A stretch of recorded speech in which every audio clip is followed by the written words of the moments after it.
Hey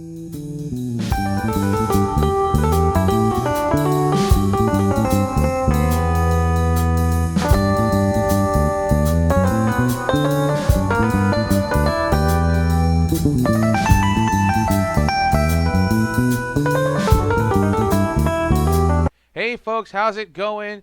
It is SUWAMA'S Station, the official podcast of All Japan Worldwide Fan Group. I want to thank you folks for joining us for another fantastic episode of this podcast dedicated to All Japan Pro Wrestling, past, present, and future. We generally gravitate towards keeping everybody informed of the new stuff, what's happening, what's going on, what's on the pulse of All Japan right now. With me, as always, is my killer co-host, Matt Soprecon. Say hi, Matt.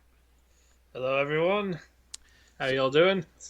So we are going to hit you with a 1-2 punch of what's been going on the last 2 months, roughly. We're recording on the 21st, and for those of you who celebrate, happy 420. It's posthumous yesterday, but still some of you out there had a fantastic time, and hope you made the most of a great day. So let's get right to it. Now, we've been gone away a little bit. Normally we'd have our episode done a bit sooner, but life gets in the way of things. Everybody's got stuff to get to. Matt had himself an awesome vacation with his significant other last week in the Rockies, if I'm not mistaken. Yep, and then my laptop was busted for a few weeks. Oh, that's the funnest of the fun. Yeah, right yeah, there. it was the infinite loop of update, not updated, not going anywhere. But everything's all good now, right? Yeah, it's all good for now until I buy a new computer. But I'm gonna abuse this until it happens. Well, tax season's just around the corner. Hopefully, you'll be able to clear some of that back and be able to get yourself something decent. I had that money like months ago already. Oh no. Yeah. Well, hey. Yeah. No. I got money saved up. So there I'm you just go. I'm just waiting for the room to finish up so I can start buying stuff. Yeah. No. I hear you. Okay. So let's get right to it. We're gonna hit you lightning fast with some of these results, but let's get right to it. Okay. So for some of you folks out there, we just wanted to give a quick little heads up. We know that some of you are more partial to the when English commentary or when things have English translation to experience your Japanese pro wrestling, and it's understandable. It very much is. We take a very on the fence sort of position, the fan group itself, because we just want folks to be able to enjoy it, whether you're okay with Japanese commentary or you're okay with the English commentary that we provide. The wrestling has been fantastic the last 2 months, and people have been really surprising us with some of their fantastic performances. Yoshitatsu, I would have to say, deserves a little bit of props for having a fantastic Triple Crown title match with Suwama. We'll discuss that in just a minute. But we just want to emphasize that, however you're enjoying All Japan is totally okay by us. We just hope that you're giving it a shot and giving it a fair shot, because they're a fantastic wrestling organization, and they may not necessarily be your cup of tea, but if there's stuff out there that you're beginning to dig, particularly the Champions Carnival, it's the most wonderful time of the year. Gotta say it. And, a lot of people are starting to turn their heads around and kind of do a 180, and so fantastic for that, but we want to make sure we emphasize that, we're not around to put down other wrestling promotions and wrestling groups. If you like that stuff, then that's awesome. There's lots of other stuff to wet your whistle in terms of different styles. Just enjoy wrestling. That's all we care about. Just enjoy wrestling. Exactly. So, without further ado, let's get into the results. The March tour, the Dream Power Series 2021, got its kickoff at Shinkaiba First Ring. That had a fantastic card from top to bottom. This was a fun show. So, just to give you the quick recap, Total Eclipse is the new name of the unit that has Jake Lee, Tajiri, and the former Enfant Terrible members Hokuto Omori, Koji Doi, Yusuke Kodama, and Kumarashi. So they have fully formed now. They have changed their look. They've changed their entrances. Omori Not too much difference in what he's been doing style-wise. He did adapt a new finisher, and we'll talk about that a little bit later. Koji Doi, Yosuke Kodama changing their look just a bit. Kodama sort of gotten rid of those Eddie Guerrero-like tights and has dyed his hair red. Koji Doi has changed up his colors just slightly. Tajiri now has black and silver as opposed to the black and white trunks that he's been up to.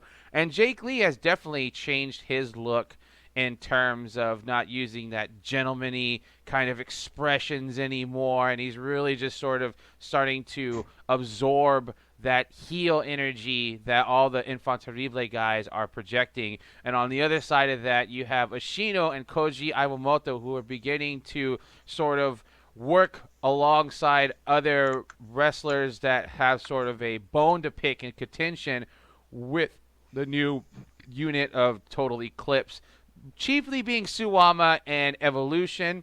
So let's go ahead and get underway with that. So the very first night is the 6th of March. The very opener, Rising Hayato of Next Stream got a win over Francesco Akira at 7:14 with the high angle front cradle. Takao Mori and Black Menzore, the pals, they get a win over Yoshitatsu and the rookie Ryuki Honda when Omori used the Axe Bomber on Honda at 8:37. Shuji Ishikawa took down Kuma Arashi with the air scissors drop, or some of you might know it as a Luthez press, at 8:42. And a build-up for the World Tag Team and the All-Asian Tag Team titles. Zeus Izanagi and Shigehiro Irie of Purple Haze, they defeated Kento Miyahara, Yuma Aoyagi, and his brother Atsuki Aoyagi at 12:31 when Zeus used the bicep explosion on Yuma. And in a big main event, which could possibly predict, forecast what's going to be happening the next couple of months, maybe even the year, Total Eclipse gets the win in an elimination match over the combined forces of Shotaro Ashino, Koji Iwamoto, and Evolution F. Suwama, Hikaru Sato, Dan Tamura at 29:48. Lee eliminating Tamura with the giant killing at 10:23. Ashino eliminating Tajiri at 14:13 with the ankle lock. Doi eliminating Sato with a big lariat at 22:14. Suwama and Doi basically eliminating each other at 23:30 with the going over the top rope. Ashino eliminated Omori with the ankle lock at 26:01. Lee eliminating Iwamoto via the top rope at 28:50. Lee finally eliminating Ashino at 29:48. This was a fantastic match. I very much implore you to watch it, check it out, because it is setting the tone for what's been happening for the past month and a half. Matt, did you have a chance to check out this show or check out at least the elimination match? I did check out the show. I actually liked the main event the most because this was more for Jake than anyone else to help solidify him as this heel with the new change in Total Eclipse. I like the look. I like the look from everyone. I do too.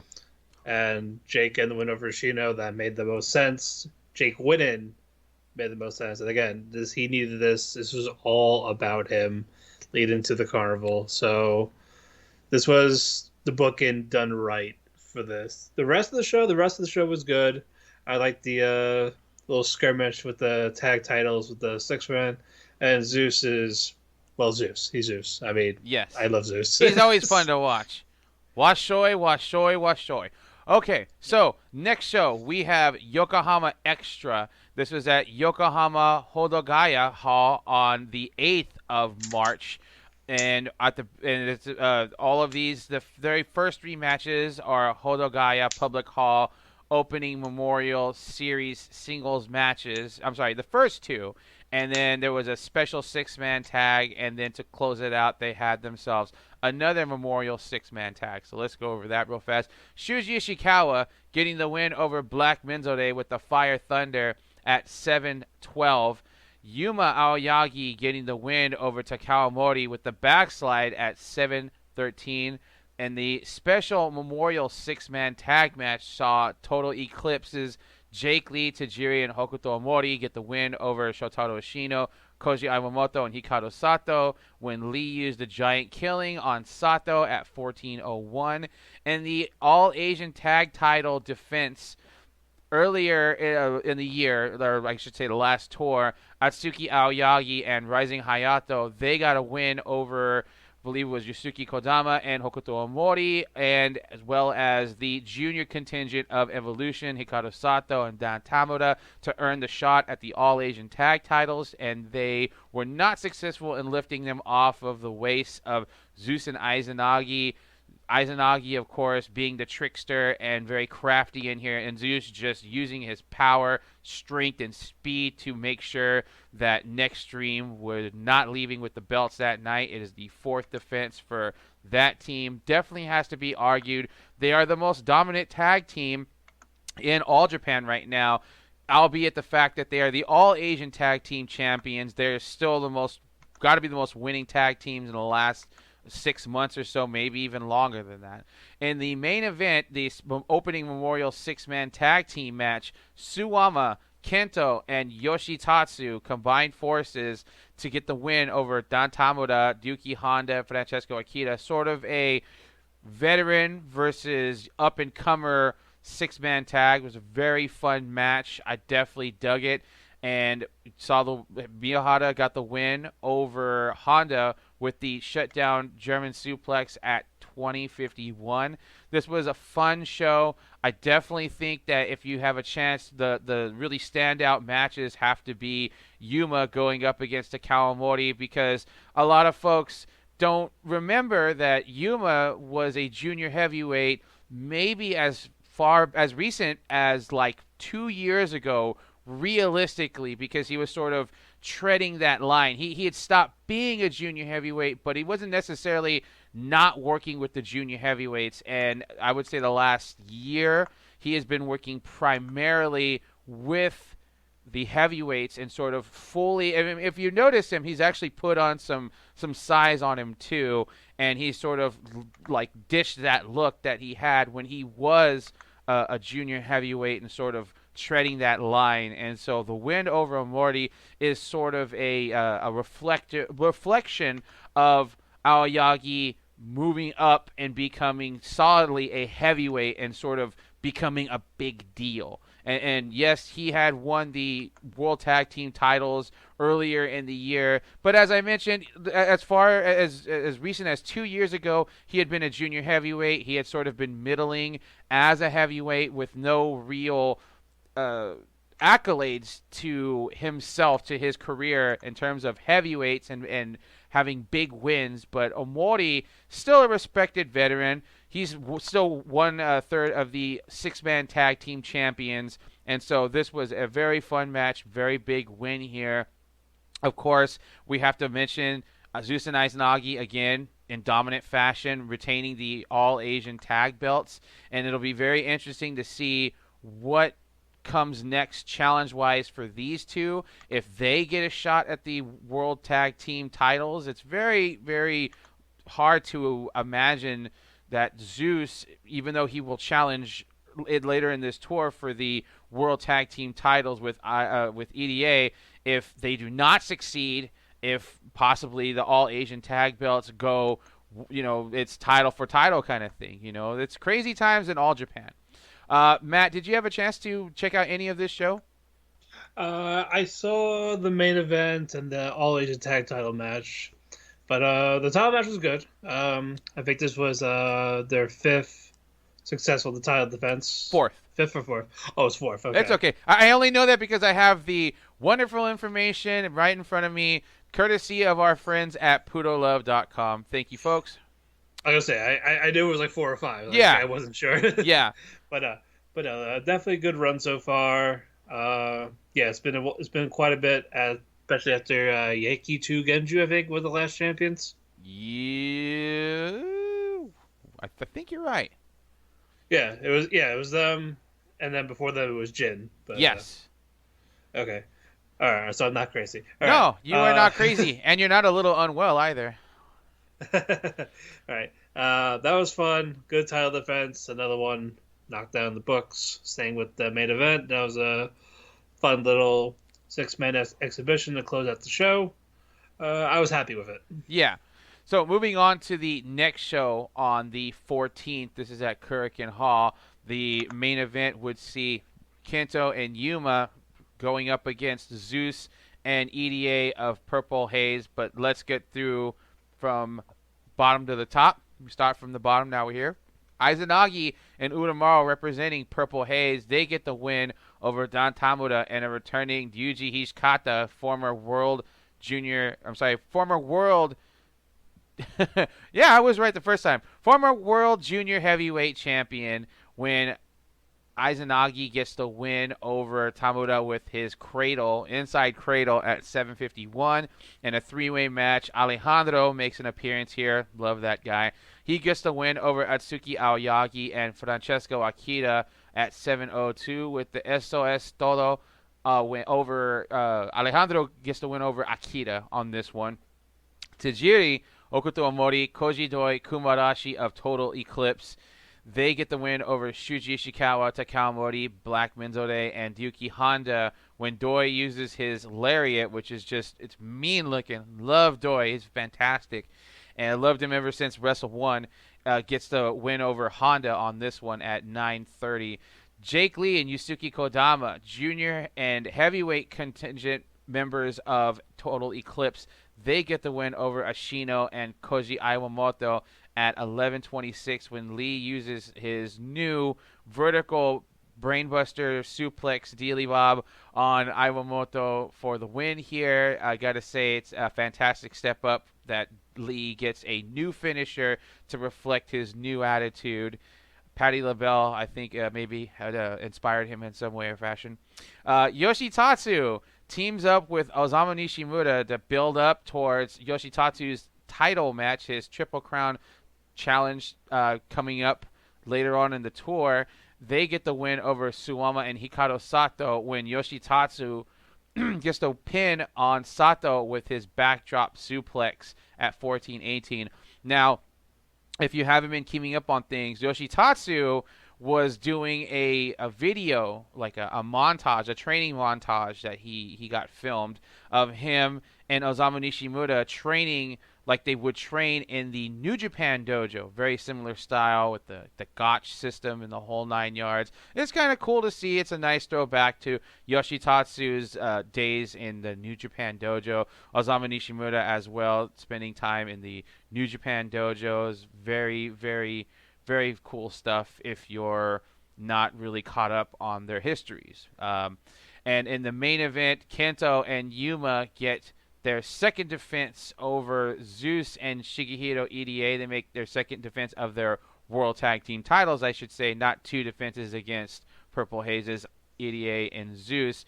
When Zeus tapped out to Aoyagi via the end game, and I have to say I was very, very shocked at the end on this one. It kind of came out of nowhere, but I like that. I like the fact that, you know, Yuma is sort of he's crafty and that, you know, he's got his Rockstar Buster, but he's also been just mostly putting away people with his end game. You know, if I'm not mistaken, that's how he won the World Tag Team titles back in January with the end game. And to me, he looked like the guy in this match. He looked like the guy who you want to be like, something big's going to develop with him, because we already know that Kento is a big deal. Okay, he's probably the biggest guy in terms of notoriety, in terms of, you know, push is Kento. You know, Kento has been the guy in all Japan for, you know, a couple of years now. But, you know, you had doubts that maybe Zeus and EDA could pull out the win here, because both of those guys are very talented. They are both very much over. And this would definitely help to propel Purple Haze up on the ladder of, you know, relevance in terms of what's going on in modern All Japan. But Yuma puts a halt to that and says Zeus does not become Mr. Two, well, I should say Mr. Two Belts. Triple Crown Tag. There you go. You got it. And so I thought this was a fantastic match. If you get the opportunity to watch it, It's a pretty solid show. Maybe not as fun as the Oprah, excuse me, but the tag title match is something you got to check out. You got to check it out. Matt, what's your feelings on this? Yeah, the tag title match was a great match. I expected Kento to get the pin on Irie to retain, but no, they did. Nope, I'm gonna have Yuma make Zeus tap out with the end game, so that definitely helps him. I know people are skeptical of Yuma because of how he's been booked for the past like year and a half or so. Yeah, as like yeah. he's the guy in the back burner. Like you had Kento, you had Jake, you have Zeus, you have Nomura, and you have Yuma in the background. Right. And now, after basically all 2020 and now 2021, he's slowly catching up. Right. If he keeps up at it, then he can get on their level. So this was a good step. He's a good victory that he needed, especially after losing a couple months ago to Suwama for the Triple Crown belt. It may seem like he wasn't going back to just a mid-card guy. Right. Right. Absolutely. Absolutely. So that was good. And Jake get a new finisher that makes the most sense. I just could have okay, he's Nakajima now with the Brainbuster.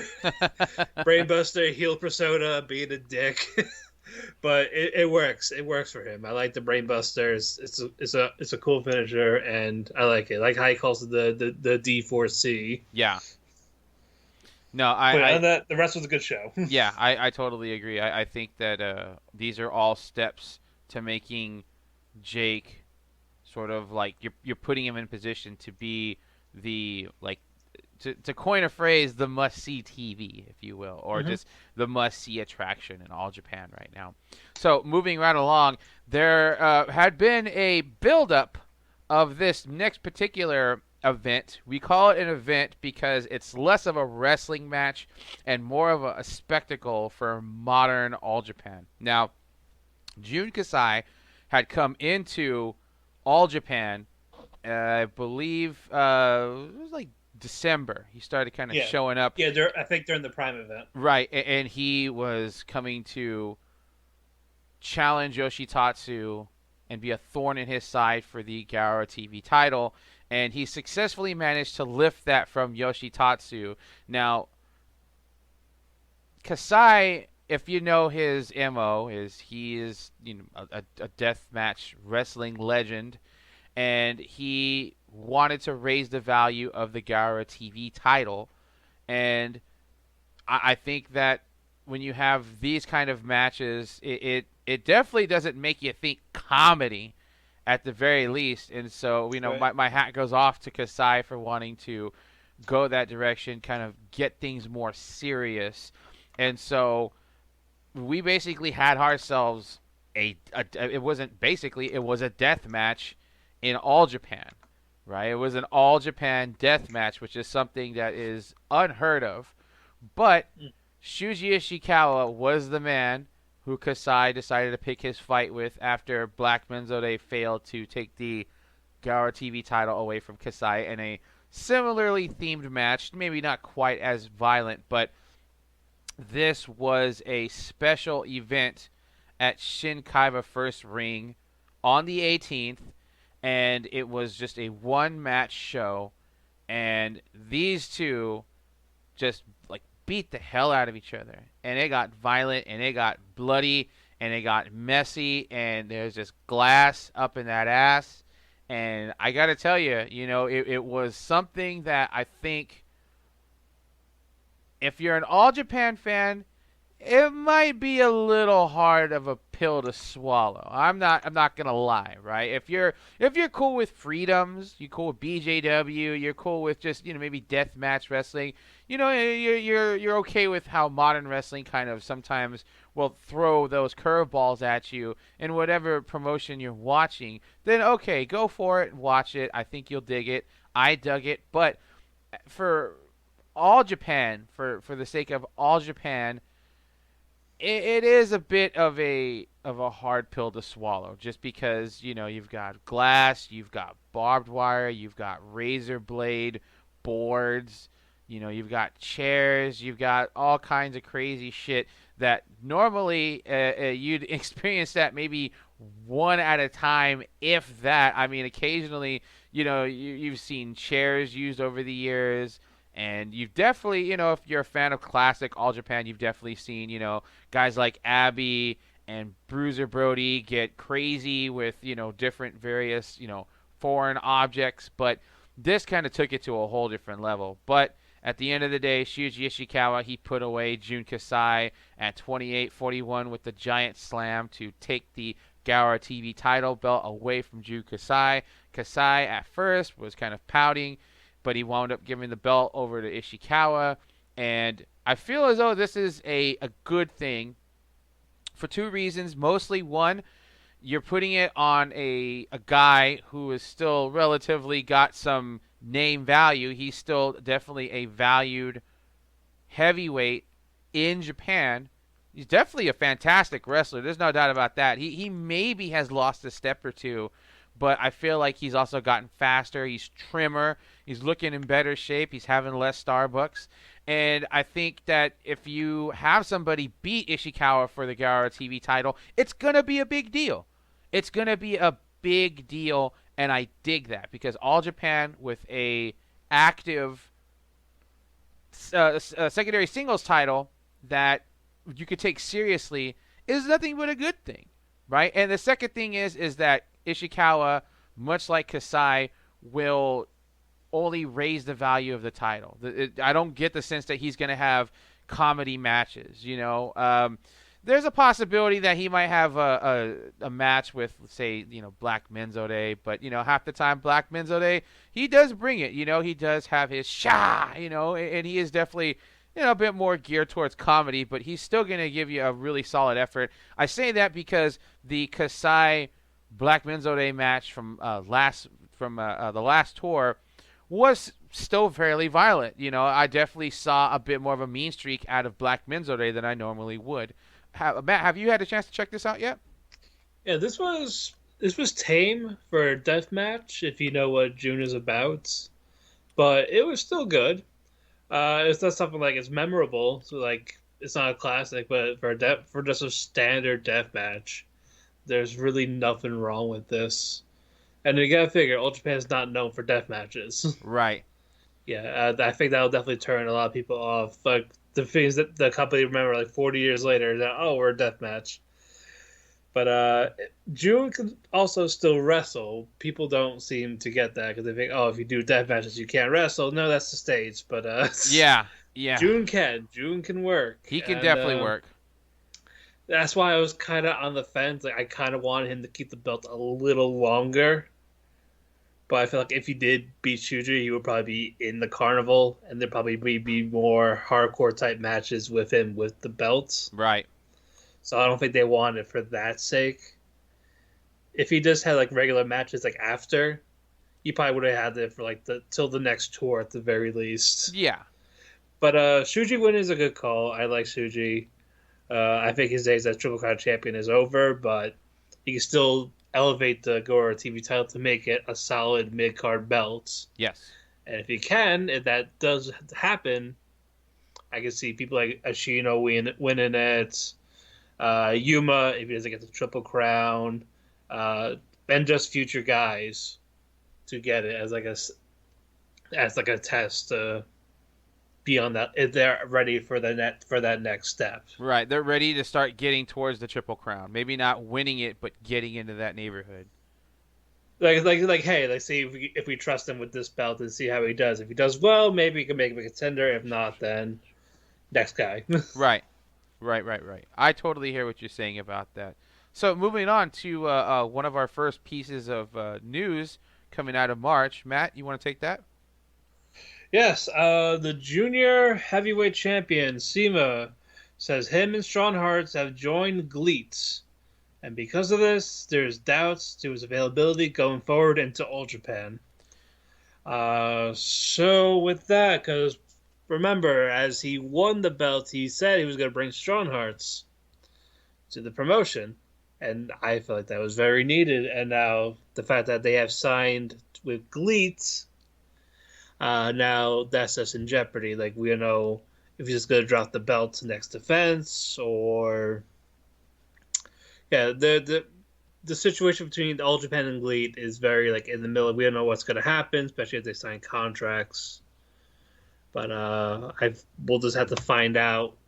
With that, it is shocking because I expected them to stay free agents until the group split up or whatever. But excuse me, at the end of the day, I think they just needed a home, and they feel like they have their faith in GLEAT more than apparently All Japan, DDT, any other promotion, even Kolgia from Bodyguard's promotion. Right. And we should mention that they did not cancel any of their bookings, and so they kind of went about their business. But at the same time, Japan has a very strong respect of work ethic, and your word is your bond kind of thing. So it's not out of the question that wrestlers or just anybody in general, they're going to finish out their commitments and then they kind of migrate over to their new home. We've definitely seen it. We've seen it in all. We've seen a very extreme example in All Japan, whereas All Japan had announced, the Noah contingent announced their intentions to leave, but they wound up still working that final tour to fulfill their obligations right before they started doing their series of shows at different Ariake later on in the summer. And so it will be very interesting to see what happens with CIMA and the Strong Hearts in terms of their future participation in All Japan. So that happened between the 18th and the 21st, which is the next date we're heading over to. We are heading over to Kyoto KBS Hall. All these shows are available on AJPW.TV now. Yusuke Kodama in the opener gets the win over Francesco Akira with the La Magistral at 8:14.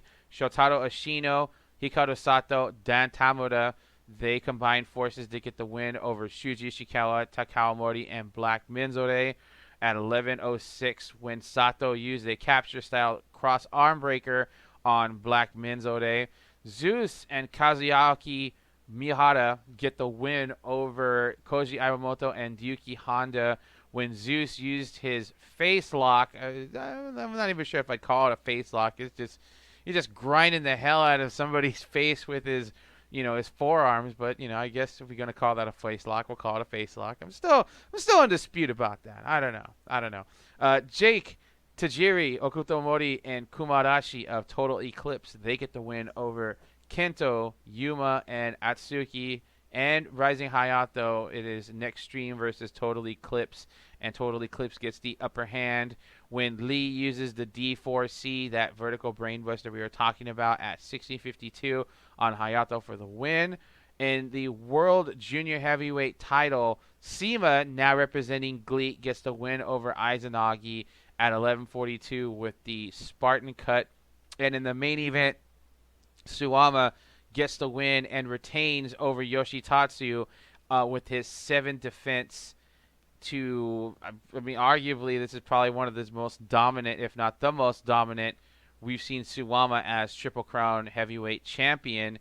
And I just have to say, as we mentioned earlier in the show, Yoshitatsu really giving it his all in this one. I think a lot of people would say, yes, he's a comedy worker. Yes, it's kind of hard to take him serious because he's still holding on to that, that WWE image that he's got. But this match, to me, showed he can still go and he can still put on a fantastic match. This is probably one of his best matches he's had in All Japan, period. So, I would highly encourage you to watch this.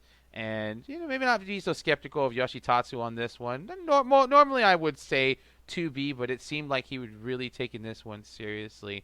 And as far as CIMA and Izanagi, it's a fun match. I would definitely say that I preferred the match with Iwamoto and CIMA a bit more. The finish did look a bit better this time on CIMA's end over Izanagi. And so I'm really hoping that, the ending stretch that we saw with Iwamoto, if we could just somehow, just forget about that. Just Men in Black it. It was a good match. For what it was, and I think that CIMA is still capable of having good matches. He's still a top caliber junior heavyweight wrestler, and I think that All Japan arguably made a good move by putting the junior heavyweight title on him.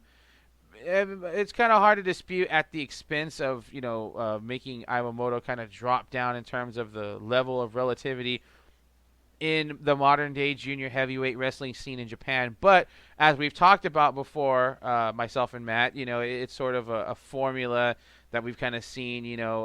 Somebody comes in, the foreign threat, they take the junior belt, and then the top star comes back and rises above and gets it back. And it'll be interesting to see if Iwamoto is the one that takes it back from CIMA, or if maybe it's time for somebody else to shine. So, yeah, those are my thoughts. Matt, what do you think?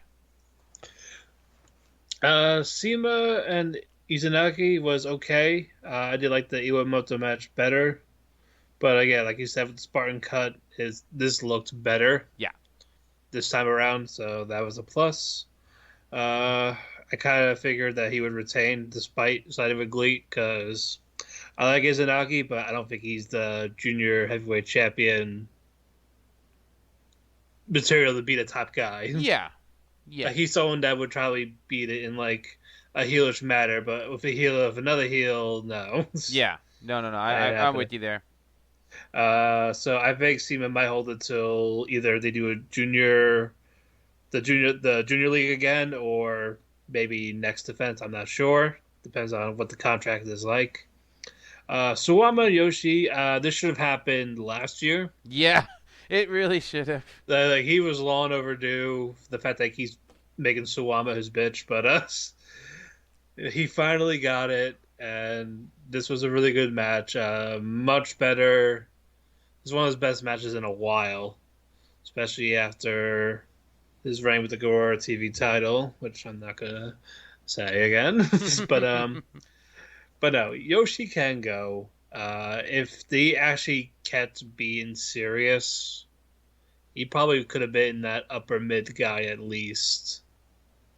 But now that a lot of people just see him as this comedy guy, but only serious when he wants to be, right, and not the reverse. Compete. Yeah, no. Which that's not a good look on him for me personally. Because again, he can go, but the fact that how he acts makes me like not want to see him stay there on that level. Right. Even though he should be on that level, and that match proved it. Despite him losing. So I know he's on the Carnival, but I think this for the best this time. I think so too. But if he actually keeps it up for the rest of the year like this, then yeah, I would definitely welcome him back. So we get over real quick. I just want to hit this because there was a couple of other things that I didn't put on the notes for my good friend Matt, and so I just kind of want to just zoom through this real fast. 01, they had the 19th annual Yasukuni Shrine Festival that they usually have, and this one was loaded up with talent from. You wrote it. Oh no, I didn't include everybody who was of relevance to what like All Japan, right? Because there's more than just what I had on the notes, right? Okay. Yeah. So this was a big event that it makes sense now that we know the Carnival lineup, we know Otani came, and so this might have been like a bargaining chip, or just at the very least you want to help out somebody that's helping you out, or just a little cross promotion work there, as well as Karbo Ito, who is one of the sponsors of All Japan. He's probably the biggest one. Also has been sponsoring 01 as well, so he had an offer match. But let's just go really quick on the notes of relevance here. So in the opener, we saw Hiroshi Yamato, who's a former All Japan wrestler, right? He's a part of a different stables, F4, with Kai and Kojima when he was still around. Trained in the All Japan dojo, sent over to Mexico, came back, was around for a few years, and then took off to Wrestle 1. He's in the opening tag with Kosuke Sato of Big BJW, Leo Azaka, and Tamura from Heat Up, Koju Takada. They go and they team up with Balian Aki, our pal Balian Aki, who's been showing up a couple of times here and there in All Japan. They get the win over Shoki Kitamura, Takayumi Baba, Raimu Imai from Heat Up as well, Junya Matsunaga, Jinta Hideki, when Aki used a swan dive body press on Matsunaga for the win at 13:54. That Carbell Pro offer match, Chris Weiss, Yoshikatsu Yokoyama, Shogun Okamoto, they get the win over Carbell Ito, Hartley Jackson, and Noshi Sano. Sano has worked a couple of All Japan dates over the past 2 years when Yokoyama used the Axe Bomber on Ito for the win at 12:41. 2AW offer match saw a couple of wrestlers that have definitely spent some time in All Japan or have made some appearances. Kingo Mashimo, who is a former World Tag Team Champion, he gets the win with his current tag team partner, Tatsuya Hanami, who some of you might remember from when he was doing the, I believe he's done a couple of dates with All Japan kind of here and there. They get the win over Ayato Yoshida, who himself was a member of the Jin stable, and Tokoro Nikki. Now, Nikki was a part of the Fight Club series last year when the COVID complications, kind of shut down live shows, and they were looking for content to kind of keep people interested in All Japan. And so that was, from what I hear, that was actually a pretty good match when Hanami used the high fly bomb on Nikki. Okay. Sorry. GLEAT offer match saw Kaz Hayashi, who we know is a very respected junior heavyweight wrestler, worldwide, world-class talent. But he was also the gold standard of junior heavyweight wrestling in All Japan for many years. He teams up with Takanori Ito, Soma Watanabe, who I believe both of those are former Wrestle One talents, and Soma Watanabe was Pegaso Illuminar, and they team up with Yu Iizuka, who is formerly of Heat Up as well. He has joined GLEAT over the past few months.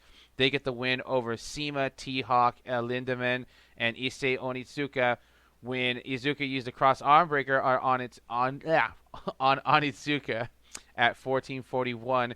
Before that, Super Tiger, who was a part of the Evolution stable, there's actually pictures backstage of Super Tiger hanging out with Shuji Ishikawa and I believe as well Suwama, or maybe it was just Suwama and Sato. That's who it was. They reunite backstage, but Tiger and common shooter Super Rider, who would mostly work inside of the Real Pro. There we go. Real Japan Pro Wrestling, which is Shodai Tiger Mask, the original Tiger Mask group.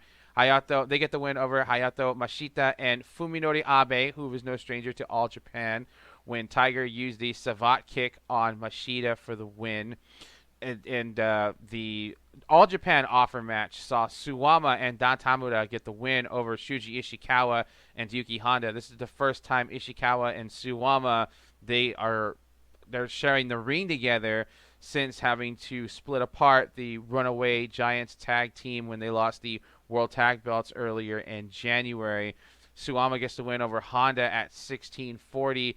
And to close it out, two gentlemen that are no stranger to All Japan themselves, Masato Tanaka and Shinjiro Otani. They're on opposing forces on this one. The match is dubbed Hot Japan versus Revengers. Tanaka, Takuya Sugawara, Hayato Tamura, who was associated with Just Tap Out, and Asuka get the win over Otani, Aja Kong, Yumihito Imanari, and then Ayabe Just Tap Out when Tanaka used this sliding D on Abe at 15:14 to shore that one up. So, yeah, there's lots of talents on there that actually were a part of that show that have been a part of the All Japan hubris for the past couple of years. And so, definitely wanted to give you those notes because, it's really cool to find all the ties that bind people that stepped into All Japan stepped out. And sometimes they come back around. It's very hard to say. So to conclude the tour, or I think this was actually just separate away from the tour, but still in March, the Next Stream special. Go home, yeah. Yeah, the Next Stream special is on the 28th of March. Okay, so the thing that was the attraction about this show was that the main event was featuring Next Stream, but the match was not established yet on who would face who. It was sort of a lottery to see who would team with who to take on who at the very end. But I'm going to blast through this. Yusuke Kodama gets the win over Francesco Akira with the crucifix hold at the opener. Ryuki Honda gets his third trial match in the 7-match trial series. I am not going to say the name to save time. Shotaro Ishino gets the win over Ryuki Honda at 6:33. You can look it up. It's really long. We said it last time. Hopefully you remembered it. Shuji Ishikawa and Koji Iwamoto get the win over Takao Mori and Black Renzare, the buddies, as I call them, when Iwamoto used the Koko no Gejetsu on Iwamoto. Iwamoto used it on Menzore at 8:39. Now, this next match is a little funky, and I'll explain in a very concise manner. So, Yoshitatsu came out and declared that he was going to show the strength of Royal Road Strong Style, which I suppose is like a blending of like the Inoki vision with the Baba vision. Not really quite clear. Maybe just more of a, this is how I, want to make myself stand out from all the other wrestlers on the roster right now. But Yoshitatsu brought in Noburo Uchida, who is a famous, he's sort of past his prime kickboxer, and they had themselves a different martial arts style fight. Yoshitatsu gets the win with the Yoshitatsu Fantasy in the third round. I watched this. It's a little rough. I'm not going to bullshit you. It definitely does not feel like something that you would necessarily want to go out of your way out of, just because it's... God bless Yoshitatsu. Jake Lee, Tajiri, and Okuto Omori of Total Eclipse. I take back my comments on Yoshi. No, I mean, okay, so I'll go back just real quick and just say this, okay? It was a novel concept, but the execution was just a little rough, right? And if you watch the match, you'll get an understanding of what I'm saying, but you don't necessarily need to go out of your way to see this one. But to Total Eclipse, Jake Lee, Tajiri, Okuto Omori get the win over Suwama, Hikaru Sato, and Dan Tamura Evolution when Jake used the D4C on Tamura at 13:33. And the main events, we saw the lottery go Yuma and Atsuki Aoyagi. They go and they get the win over Kento Miyahara and Rising Hayato when Yuma used the end game on Hayato for the referee stoppage at 18:05. This was a fun show. It obviously was not a very long one, right? So it's very easy to consume, right? And so I'd recommend watching this thing from top to bottom because it's a pretty good representation of what's going on with All Japan, minus that strong style, the Road to Royal Road Strong Style match. That was just a bit much. Like I respect Yoshitatsu trying to sort of carve out this niche for himself, but yeah, that match was a little rough, to be fair. Did you get a chance to check this out, Matt? I did. Like I said, I take my comments back on Yoshi. But no. This was a fun show. I liked this was fun overall. I liked the main event with Yuba getting the win over Hayato. So we roll into April, right? And you know what that means? It's Champions Carnival time. So we gotta we want to go and hit you with a couple of pieces of news that happened between the tour and when we started the Champions Carnival. Matt, take it away. Alrighty, on April 2nd, All Japan announced a junior wrestling club geared towards teenagers with Dan Tamura as the head coach and Suwama having control of the project. Mm-hmm. That was one. And the same day, the Saito twins are announcing they are starting their careers in All Japan at the Ota City General Gymnasium on May 16th during the Champions Night. Very special event coming up. Yep, and PKDX reports Shiro, Koshinaka, Shinichi Nako, Masahiko Takasugi, or Ultra 7. Also, April 7th, PXDX News Twitter account reports Koura Sports will host Junior Battle for Glory, June 2nd and 3rd, featuring 16 wrestlers. Winner will face CIMA for the junior heavyweight title. And on that same day, Zeus will be returned to Osaka Pro for a tour for the special on May 23rd. Is it a tour? Because I thought it was just for their show on the 23rd. It could be a tour, like a show here or two. I don't think it'll be there for just one night. Okay.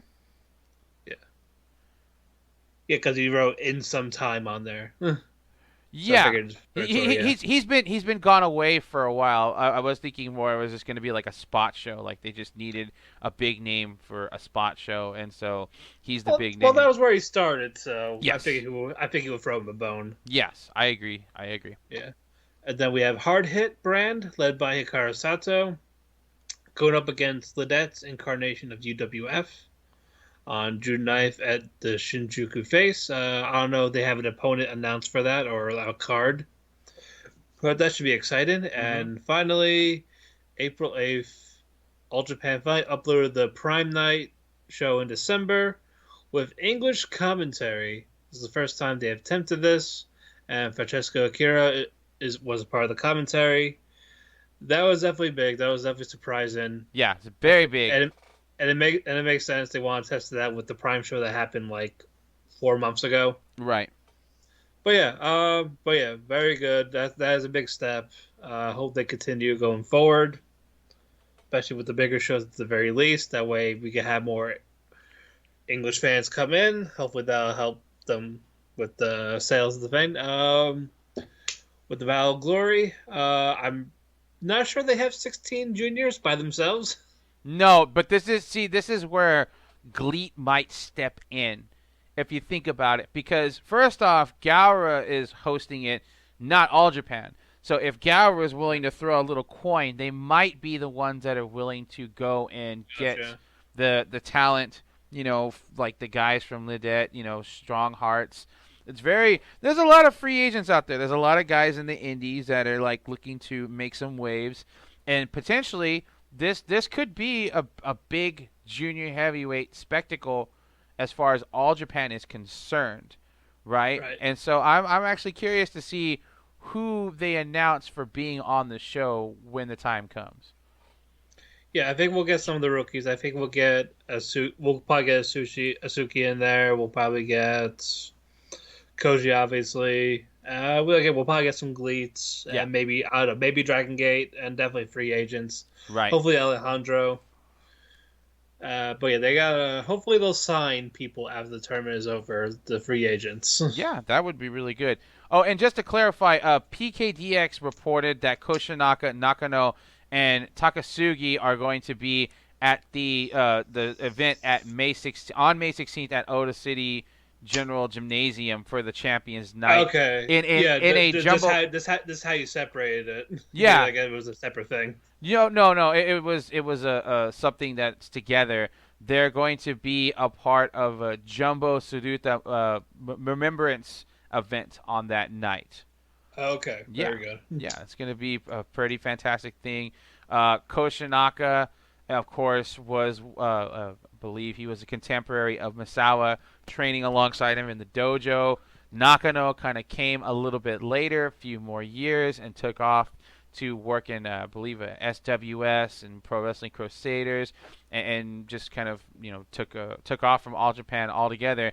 And Masahiko Takasugi, who has not been around in the wrestling scene for a while, there was an interview that he did with Yahoo Japan, who's basically saying that, in any other instance, he might not be so wanting to come back, but for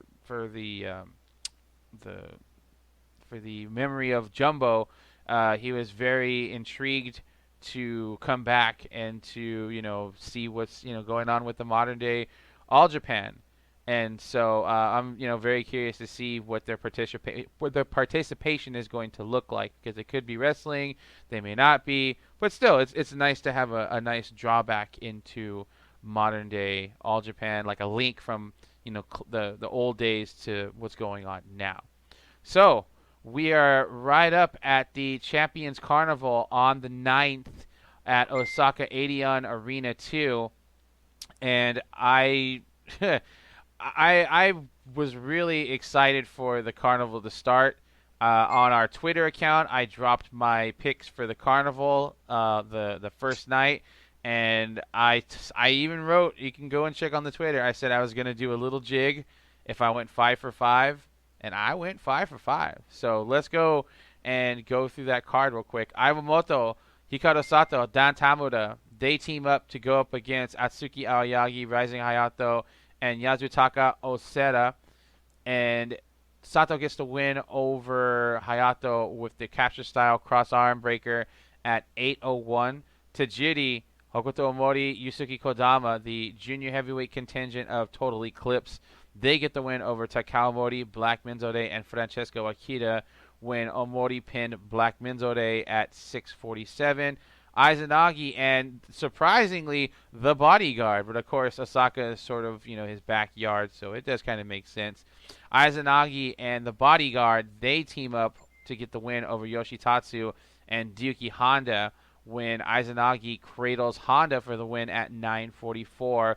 In the very first match of the 2021 Champions Carnival, Shuji Ishikawa gets a win over Koji Doi in a very, surprising fashion at 9:09 when he used the air scissors drop, the Lou Thez press, and it was a very good match.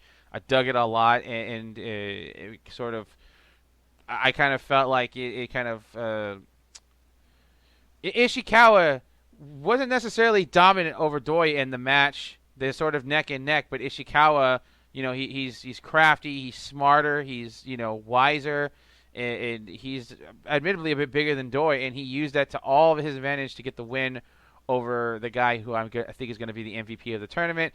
Kohei Sato gets the win over Suwama, getting his win back from earlier in the year at 10:49 with the German suplex hold. Shinji Otani and Yuma Aoyagi having arguably the match that everybody was talking about and still has been talking about ever since the start of the tournament, ever since night 1.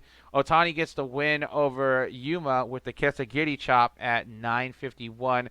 Jake Lee putting away Ashino in less than 5 minutes with the D4C here. And I got to tell you guys, I was just like, damn. Like, I was really stunned at this outcome. I did not think that Jake was going to put away Ashino this quickly, but it's a statement. He was making a statement, and the message was received loud and clear. And in the main event, Zeus puts away Kento at 18-16 with the jackhammer to get his first 2 points. This was a fantastic show. All of these matches, regardless of what you think of length of time being a factor in the match, you got it wrong. You got it all wrong. It's all about what consists of the match. And all of these matches, all 5 of these starters for the Champions Carnival, they were good. I would even go as far as to argue that Otani and Yuma, Zeus and Kento were great. And if you are on the fence about going all in on All Japan, you need to watch this first night of the carnival, because it will make you believe that you can have a fantastic wrestling show from top to bottom and it not be like 2.5 hours. Because I think this was a little under 2 hours, if I'm not mistaken. It was a good show. Fantastic show with great wrestling. Matt, your thoughts? This was a great way to start the carnival. Very solid show. But the carnival every year is always a chance for people to see if they could be invested for the rest of the year. Like, so I feel like that's like the big I think that's what the big starting point is for, especially for the newer fans or people that have turned away and want to come back. It's always a carnival where you wanna go. Like, okay, let's check it out. If I like it, I'll keep going. I'll watch the rest. If I love the tournament, I'll probably watch for the rest of the year. If I don't like it, I walk away. So that definitely was a great start, especially with Zeus and Kento. They never go wrong. Ashino and Jake, that was great in the story sense with how Jake was to be that dominant in less than 5 minutes, especially to a guy like Ashino. Because people were expecting Ashino to get a win for the first time, maybe get some revenge, but no, Jake went full on clapping cheeks on Ashino to beat him in those 5 minutes. Doi was the only one I got wrong because I expected him. I was hoping he would get the first win of the first show. Right. But no, Shuji winning is a good start. I had no complaints with the rest of the matches. I think Zeus and Kento definitely delivered. It wasn't like the Carnival final or the last title matches, but it was still a great match. Still great main events to close it off. Right. So moving on to the next night is the 10th at Nagoya International Conference Hall. We saw junior special six-man tag. We saw Sato Tamura of Evolution team up with Francesco Akita to get the win over Izanagi, Atsuki Aoyagi, and Rising Hayato of Nextream and Purple Haze, respectively. At 8:39, cross arm breaker. Sato used that on Izanagi for the tap out in the win. Tajiri, Hokuto Mori, Yusuke Kodama, the junior heavyweight contingent of Total Eclipse, get the win over Takao Mori. Koji Iwamoto and Black Minzode when Omori pinned Minzode at 5:40. Yoshitatsu and Ryoji Sai get the win over Ryuki Honda and Sodai Manji, who is also from the Land's End group, when Yoshitatsu used the Yoshitatsu Syndrome on Honda at 7:34 for the win. In Champions Carnival action, Yuma got the win over Shotaro Ashino with the end game at 9:22. Koji Doi gets the win over Kohei Sato with the lariat at 4:52. Zeus getting getting 2 points from Shuji Ishikawa and Ishikawa's first loss of the tournament with that face lock of his. Kento gets the win over Shinjiro Otani from 0-1 at 13:23 with the blackout. And Suwama gets 2 points over Jake Lee in a surprise win with the last ride. Now, the second night definitely had some matches that you need to pay attention to the little nuances of things. I'll explain. Yuma using that end game on Ashino. I don't think a lot of people were expecting that to be the outcome, to be frank. And I want to say that, Yuma definitely showing that his submission game is maybe not quite on par with Ashino's, but I feel as though he is working on it. It is something that he's working to develop. Obviously, he's using the end game to close out more and more matches. So, Yuma sort of becoming a submission specialist sort of works. And I expect these two to have another fantastic match down the road in the year where it's just going to be them just trading holds, and I can dig it, right? Koji Doi and Sato, they too had themselves a more of a skirmish than a match than anything, and I would love to see these two go head-to-head again later in the year. It kind of just left you wanting more, not in a bad way, but in a good way, right? This, again, talks about, Doi being the MVP of the tournament because, all the things he does, the manner, his manners, the way he moves, the moves, he's got it. He's definitely somebody who has got some seasoning, and he's somebody they need to be starting to really sort of move him along in terms of the relevancy of the top heavyweights in the promotion. Zeus and Ishikawa, these two had themselves just a brawl. They just beat the living crap out of each other, and you can't go wrong with these two when it's just a straight up just a fight, which is pretty much what they had here. Zeus getting the win over Ishikawa. I kind of saw that coming. And Kento and Otani had themselves a pretty solid match. I would say good, yes. Great, I don't know about that because I kind of felt like they were doing, they were moving sort of more towards Kento's cadence than Otani's. And some people were actually saying, they were having more of a Kento match than an Otani match, and I kind of feel that sentiment as well. But did they have a bad match? No way in hell. I think it was still a pretty entertaining match. Otani still, using those face wash kicks on, Kento was a delight, and Kento just hamming it up and just being himself. Definitely something you want to, Kento doesn't do bad matches necessarily. He might do a lot of the similar stuff, but he still keeps it relatively fresh. So I dug it. But Suwama taking Jake Lee was something that I did not pick. I had Lee. I had Lee, Zeus, Kento, Yuma, and Sato for the night, and so I was surprised that Lee got put down by Suwama in this one, right? So in the main event. I mean, I was really surprised. I thought Lee had him. Lee was definitely beating the shit out of him and definitely taking it to Suwama. And it looked like, Suwama was going to let this one slip away. But he managed to catch Jake with that last ride and to close out the second night with a win. And, that's pretty much that. What were your thoughts? Well, for this one, I was 4 out of 5. I had Ishida winning, but at the same time, Yuma kind of had a win, especially with all that momentum he had in the previous tour, like basically beating Zeus. But let me talk about Ishida, as I know people are mad about how he's been booked in All Japan. Like, I'm one of them. But we gotta remember, in Wrestle 1, he fought a lot of smaller guys.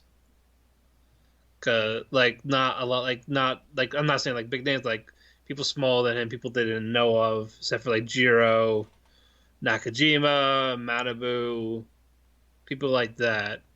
Now he's in a different promotion, fighting bigger names compared to Wrestle 1.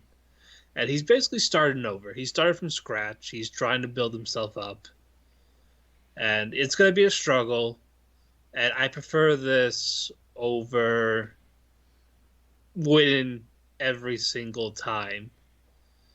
Now he has more. There's more eyes on Ishino. He's a great worker. And again, despite the booking being frustrating, it makes sense for Ishino because he's getting that slow build, and that'll be more rewarding when he gets those big wins, when he gets maybe a title run or two. It works. So there's that, right? Yeah. Okay. Doi went in. It worked this time, as I expected him to be win one and lose the next one, but it was reversed this time. Excuse me. Zeus is technically undefeated from last year's carnival to this show, basically. Mm-hmm. So he's got a long streak right now. That's good. So Zeus needs to be dominant, especially when he was undefeated last year. I don't think that. When was the last time that happened? Someone was undefeated for a carnival. Shoot. I mean, search me. Years. I can't think. Yeah, it's been a while. Like it's been years, and be undefeated for your block and winning, and still be undefeated from there. So basically, he still has that streak. So he definitely has to show that. Otani and Kento, I liked it a little more than I expected to. Mm-hmm. I expected to be like average, but it's a Kento match. But this worked with Otani. Otani's still a great worker. He's still solid for his age, and he was able to work with a young guy like Kento like that to make it work. So I applauded for that. Suwama, I had Suwama winning, right, and that was the right move, despite how Jake is doing. Because honestly, I think it would be less climatic if Jake won here and then won again. If he wins the carnival and then beats the champ again. Yeah. And now the fact that champ beat Jake has more of that motivation to win it and beat him this time to get that revenge. Right. So I agree with Suwama winning. So I really wasn't as shocked as many because I think people were expecting Jake to be undefeated, which that wasn't going to happen. I love Jake, but that was not going to happen. That shouldn't happen. Despite the new heel persona. Right. I went 3 for 5 on round 2, but I don't think that Jake was not going to go undefeated. I think he was only just going to lose to Yuma, right? And I have that. Well, they were my finals, so. Right. So let's go ahead and move on to the next. Oh, I'm sorry. We have a piece of news that kind of came between the next day and why don't you hit him with that? Was it with the hard hit? Oh, I apologize. I don't think you wrote it. Yeah. No. It's okay. The third night. Okay. No, my apologies. I jumped the gun. So, the next date on the carnival was the 11th at Bandajima Multipurpose Plaza. So another junior special 6-man tag match saw Hikaru Sato, Dan Tamura, Francesco Akira go and get the win over Izanagi, Atsuki Aoyagi, and Rising Hayato at 8:43 when Sato used his backdrop on Aoyagi for the win.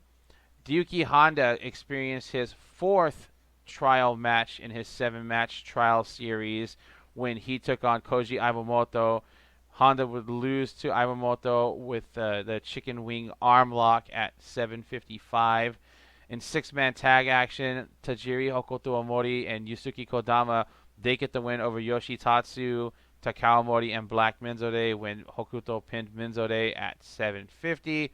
In carnival action, Jake Lee got the win over his stablemate Koji Doi with the D4C at 8:10 to score 2 points. Shuji Ishikawa gets the win over Yuma Aoyagi via pinfall at 11:13. Shotaro Ishino gets arguably the biggest win in his career in All Japan when he used the ankle lock to tap out Kento.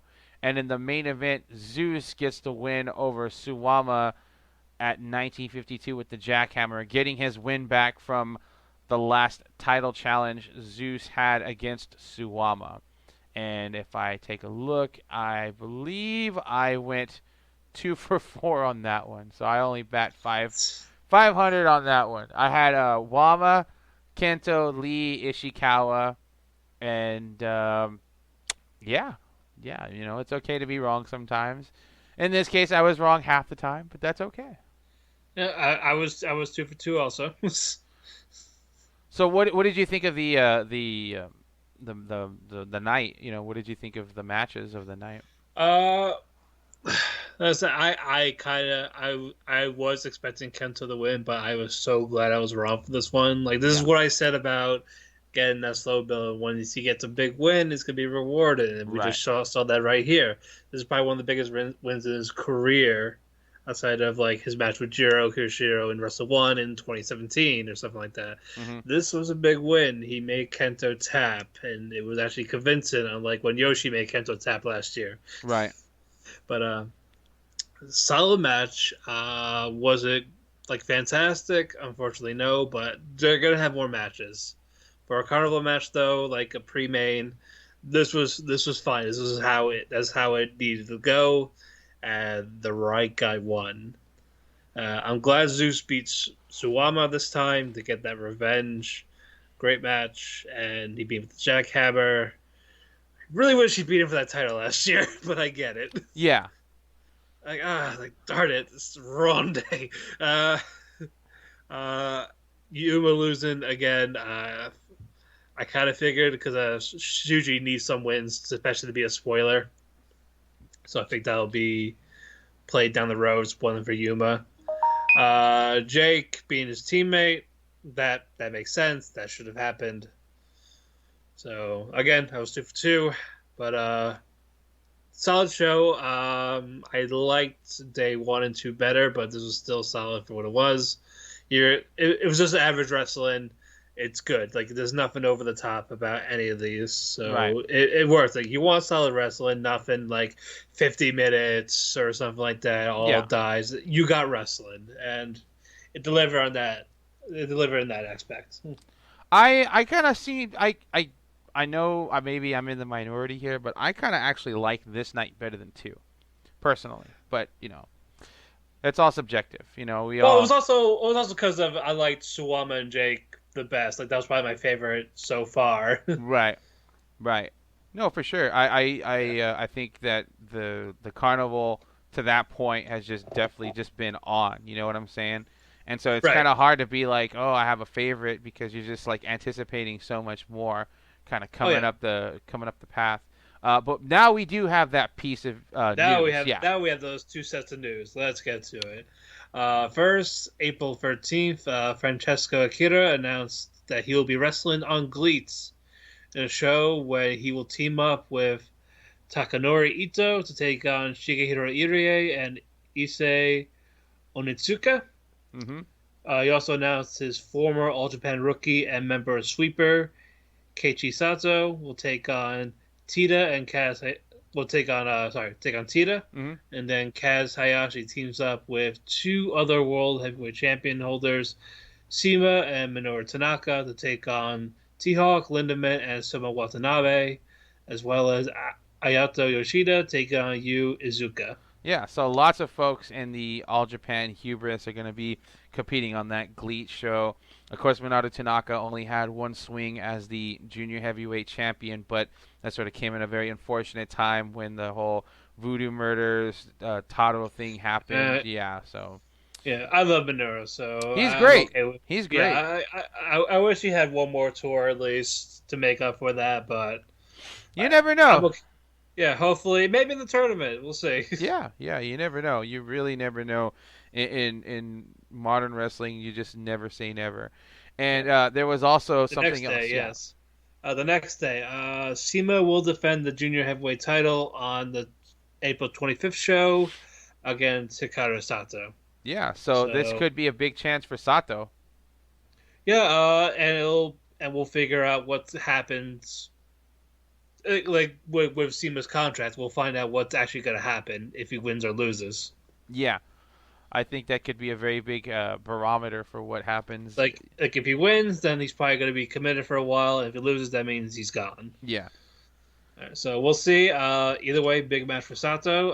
Have they fought before 1-on-1? I don't recall. I don't think so. All right, well, then they should be able to deliver because Sato has been great in this last couple of junior title matches with Susumu. Mm-hmm. Definitely one of my favorites from last year. But definitely a big test against someone like CIMA. And again, the outcome should be interesting. Absolutely. I think it's going to be a fantastic match when we get to the 25th. But moving on to the next round of the carnival, so we are back at Shinkaiba First Ring, April 17th. It is Black Minzode, Hikaru Sato, and Dan Tamura. They team up against Izanagi, Koji Iwamoto, and Alejandro for the win when Sato used his capture-style cross-arm breaker on Alejandro at 6'11". Yoshitatsu and Yuki Honda get the win over Shuji Ishikawa and Francesco Akira when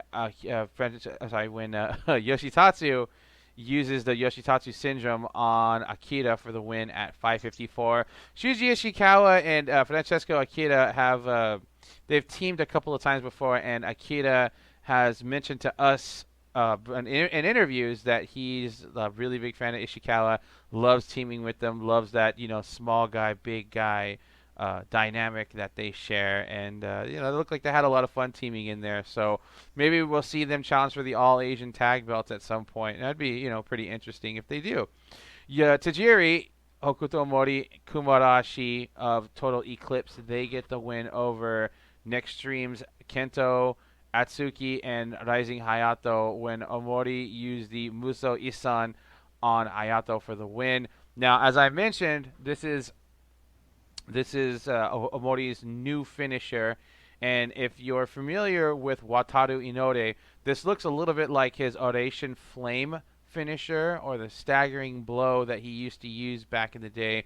Inoue is definitely somebody who was an outstanding junior heavyweight talent for New Japan for many, many years, and he finished out his career as a heavyweight, having teamed with Yuji Nagata for like one IWGP Tag Team Championship before he retired a couple years back.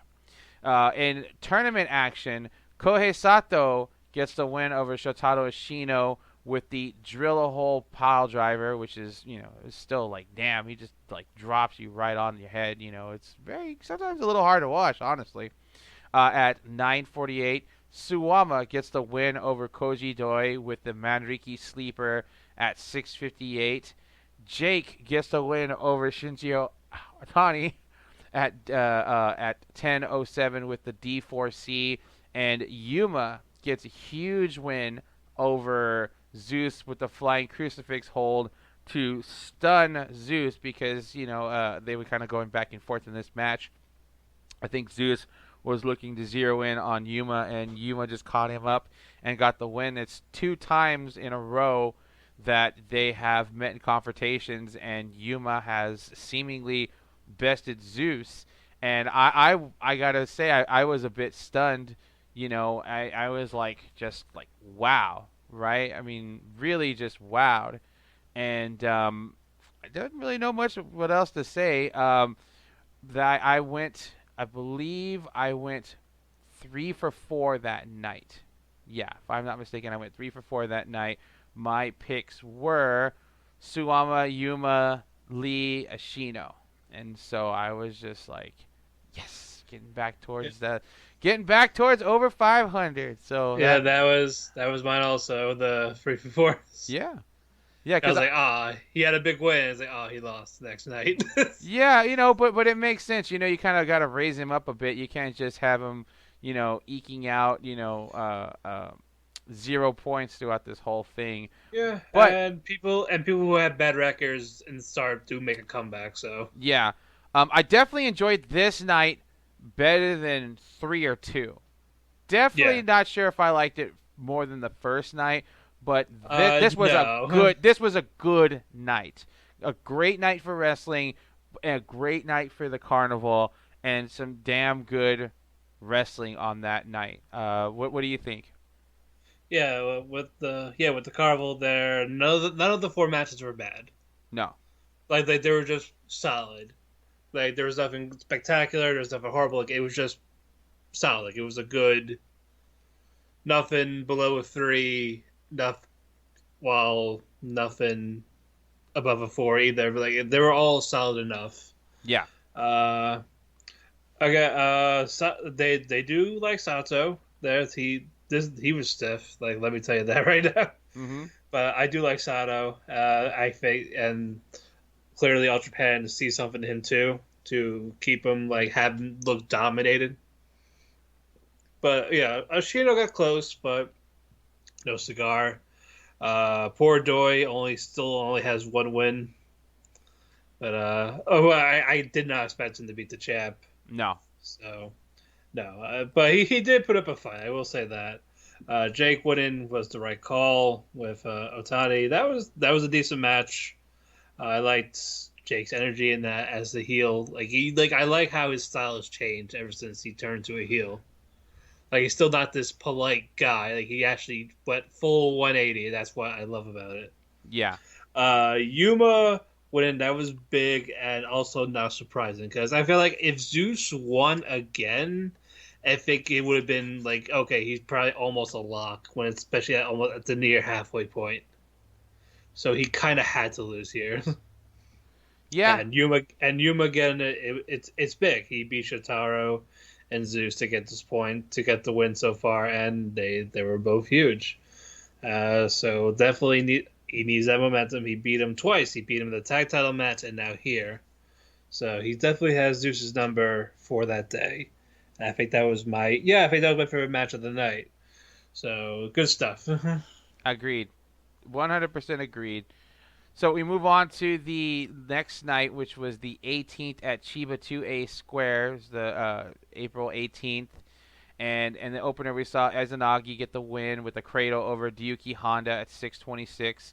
We saw a junior special 6-man tag with Koji Iwamoto, Black Menzode, and Takuro Niki of 2AW. We were just talking about him on that Yazukuni show for 0-1, and they get the win over Atsuki Aoyagi, Rising Hayato, and Francesco Akita when Iwamoto used the Koko no Gejetsu on Akita at 8:48.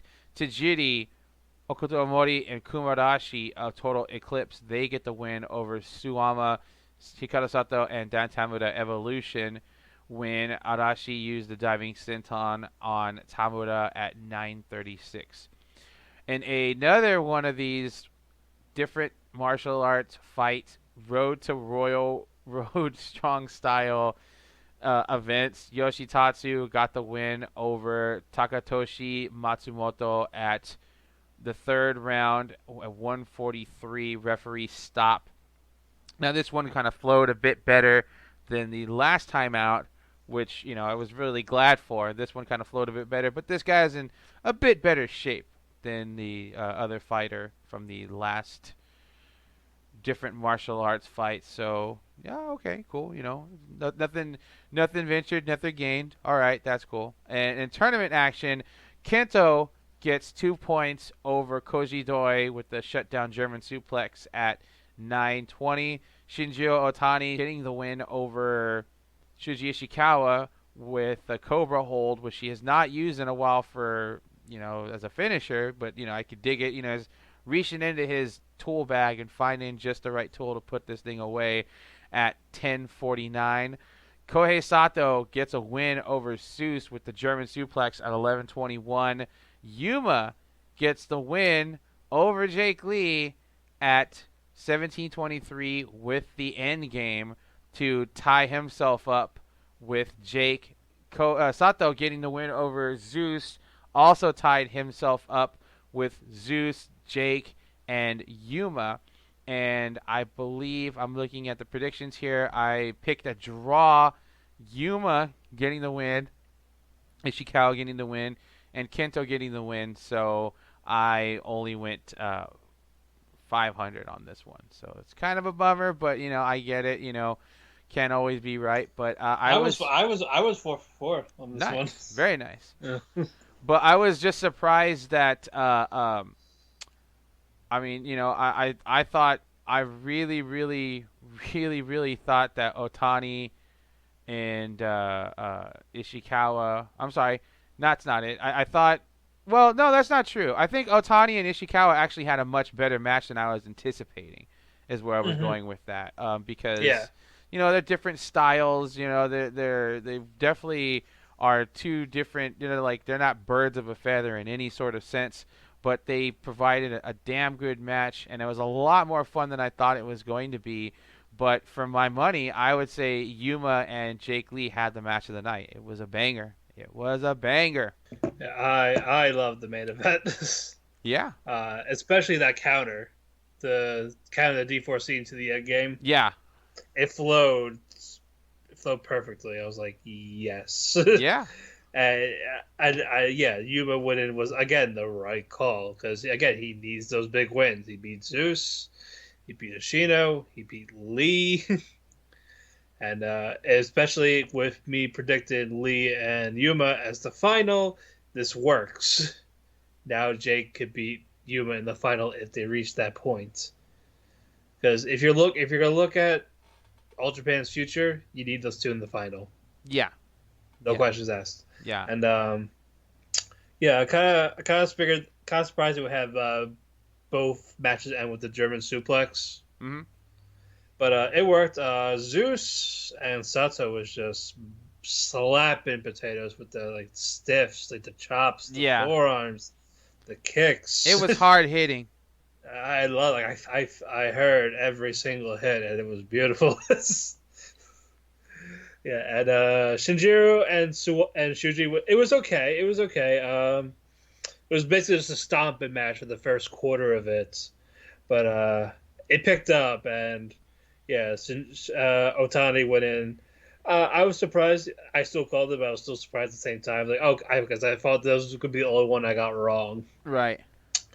And now Koji Doi has the worst record in the carnival for so far. I know him and Ashido have 2 points, but he still has more losses. I think he's out unless it's one more loss and he's out. I'm not sure. Yeah, I think that Doi is still. I think I he's think still. I think it depends on the next day. Yeah, I was kind of going towards. I still see him as sort of being an MVP Spoiler. in this for the main reason that he is delivering what you would want out of somebody that is losing all of his matches. He's within the grasp, right? He's within Yeah. grasp of winning all of these matches, but he's just out of reach, right?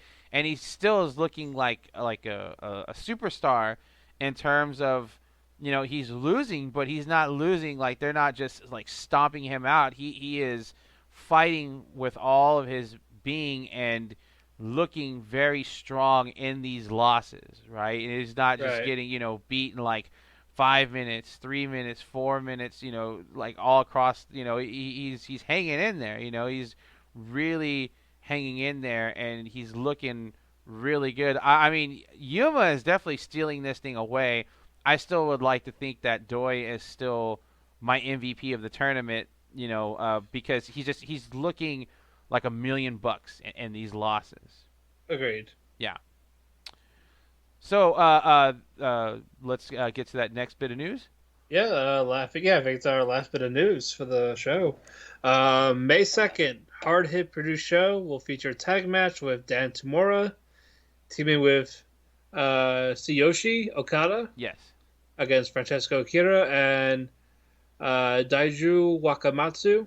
Right. And we also have Hikaru Sato taking on Ryu Kawamura. Also announced is Bailanaki Yeah. against Tetsuya Izuki. Fubinori Abe will also take on Kohei Tokeshi. Right. We thought that Kawamura was calling it a day career-wise. Remember with that last Jeep show, and Right. as it turns out, he did not. All right, well, that answered that question. Yeah. All right. Also, let's take a look at the stand-ins. Okay. First place is a 4-way tie. Yuma Aoyagi, Jake Lee, Kohei Sato, and Zeus with 6 points. But out of those 4, Kohei Sato has the best record with 3-1. And then in the middle, Shinjiro Otani, Suwama, Shuji Ishikawa, and Kento Miyahara with 4 points. And then last, Shotaro Shino and Koji Doi, with Koji Doi in technically last due to his low record with 1-3, or is he 1-3 or 1-5? Sorry, 1-4. I think it's 1-4, isn't it? Yeah, 1-4. Yeah. So it's still a race, right? I mean, we're only halfway done through the carnival. And Right. so when we come back from break, we'll discuss the rest of the carnival, our picks for them, what we're looking at as like standout matches, and we're also going to talk about the GLEAT situation and its relevance to All Japan. So we're going to take ourselves a little break. We'll be right back. This is Matt and Dave for SUWAMA'S Station. We will be back in just a second.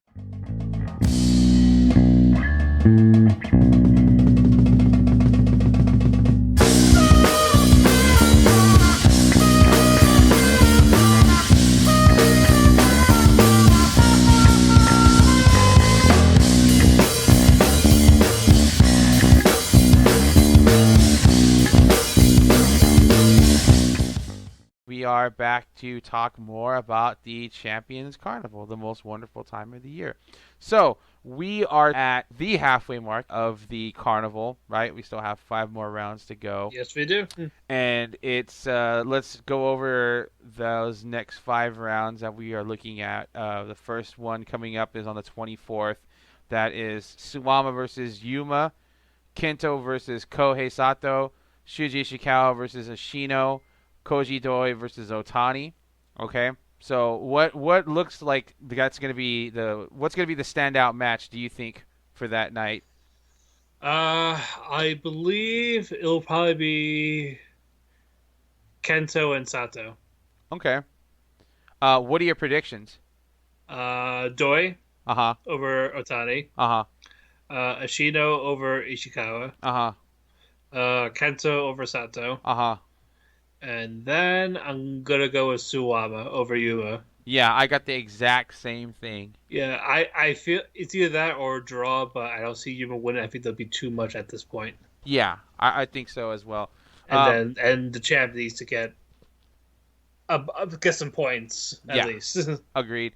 I have Ashino versus Shuji as my match of the night, as the thing that's going to stand out, because we've seen them interact before. And while they don't use a very similar style, they do seem to flow very well with each other in the ring.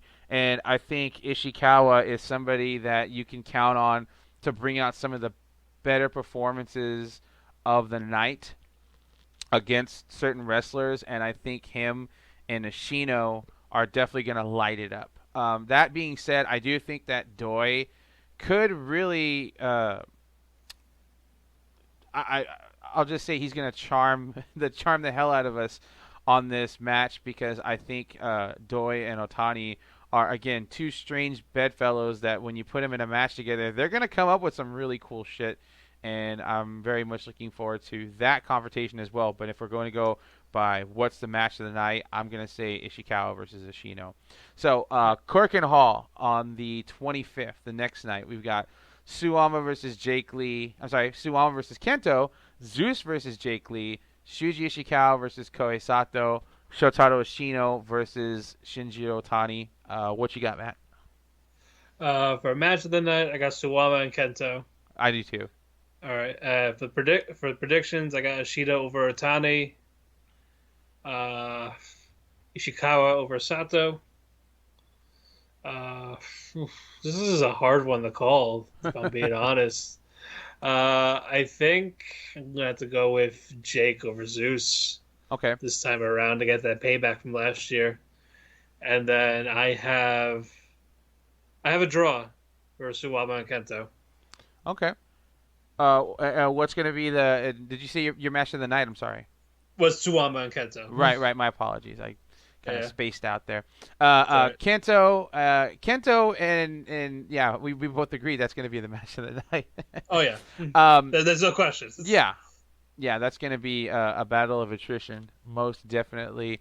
I got Zeus, Sato, Ashino, and Kento, and now looking at it, I think I'm going to stay with that pick, because as much as I want to say, Zeus loses to Jake, I still think that Zeus is still up there high enough to where he can beat Jake. Maybe not with the face lock, but he's just gonna beat him down in that finishing stretch and use the jackhammer and put him away. And I could take Zeus winning. Mm-hmm. If it leads to Jake and Yuma still being tied at the end. Yeah. To be the finalist and Zeus is the last couple. Okay. So moving on to the next night, that is Yokohama City Hodo Gaya, which they were already at in the last tour. Right. Suwama versus Otani, Zeus versus Ashino, Kento versus Shuji Ishikawa, Jake Lee versus Kohei Sato, Yuma versus Doi. Who's you got? Match for the stealing the show, I say Zeus and Ashino. Okay. For the winners, Yuma. Uh-huh. Jake. Kento. Ashino. And Suwama. I have Otani, Ashino, Shuji, Sato, and Doi, with Doi and Yuma being the match of the night. Now, yeah, I can see that. Yeah, I picked Doi because you don't want to send this guy out with like no. I mean, he got one win, yes, but with Yeah. no real like he just one win is you know. So we have to remember too that Yuma and Doi were working that program just a couple months back, and then Yuma tapped him out, if I'm not mistaken. And so Yeah. yeah, so this to me this smells like Doi's going to get his win back, and it's going to be a fantastic match because that match that we saw before was like a 10-minute match, right? And I do remember going on and saying I want more. So I'm hoping that personally, I'm hoping this is the main event and they close it out so they can get at least 15 to 20 minutes because I think they can pull out a hell of a match. I think it'll be 15 minutes. I will solidly put that will go and steal it the night. I'm going to put it closer to 20 just because I feel like 10 minutes last time was just not enough. 15 maybe, but 20, I think that would really send it home. I think you really get a chance to really kind of stretch out this this rivalry that could develop and become something really big. You know. All right. So moving on to the ninth night, we're gonna start with the first of the doubleheaders at Kurikan Hall. You got Suwama versus Ashino. You got Zeus versus Doi. Kento versus Yuma. Shuji Ishikawa versus Jake Lee. Koi Sato versus Shinjiro Otani. The meeting of former. They're like Otani is still tied with 0-1, but Sato is no longer. But obviously, they're no strangers to each other. Believe they even tagged a bit here and there, and so yeah, it'll be very interesting to see where they go with that that matchup. You know, Right. Who do you got? For match of the night, Kento and Yuma. Yeah, me too. All right. For predictions, I got Sato, Jake, Kento, Zeus, and I see Oshido finally getting a win over Suwama. Yeah. I'm thinking similar terms of Suwama and Ashino. I think Ashino is overdue. He winds up picking up the win here.